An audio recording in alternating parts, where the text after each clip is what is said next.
Destiny 2 Law. Most Loyal. Splinter of Bone. Deep in the heart of the prison of elders, Variks of House Judgment clutched a splinter of bone as he watched the solar system burn. The facility had been outfitted over the years with massive sensor grids slaved to arrays spread across the reef.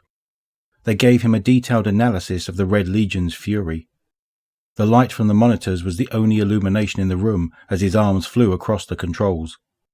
Relaying warnings to Petra and the Awoken, he could already see the remainder of the Awoken fleet disappearing off his scopes, going into hiding. Relaying warnings to the city, though he could see he was far too late. Their comms were gone. There was no one left to listen. Relaying warnings to his people. With the end of the houses, there were so few who would listen. But if he could save even a handful... While his hands worked, his eyes remained fixed on the screens, watching death, destruction, and horror. In his role working with the Guardians of the City, he'd pored over the distress signal from the Dantalian Exodus 6. Source Greenraven had sent bursts of analysis to the tower at least a dozen times since the days of the Taken War, but he'd never expected numbers of this magnitude. With the systems of the last city offline, he had no problem dialing sensors over the wall.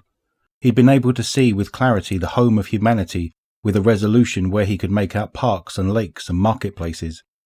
These same sensors let him watch, grinding the bone in his mechanical fist, as people died.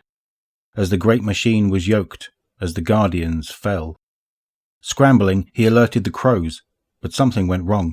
The network had fallen dark, each and every crow offline. All, that is, save for one. Through a garbled image he saw a hand, an awoken hand, but it almost immediately fell to static. He wanted to care. He wanted to feel something for them. What dominated his thoughts, though, what made a ticking noise emanate deep in his voice synth, was the growing fear that the Queen's plan had failed. He sat back in his chair, thinking. The prison of elders orbited far enough away from the core awoken outposts, and thus far enough away from the Cabal's phalanx, that it might come out of this unscathed. Nonetheless, he initiated lockdown procedures, prepared for the worst. A comm ping. Confirmation.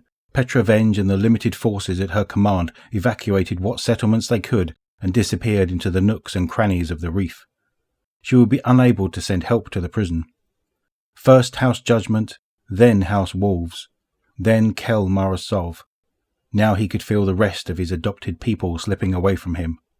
With one of his mechanical arms, he crushed the splinter of bone to dust.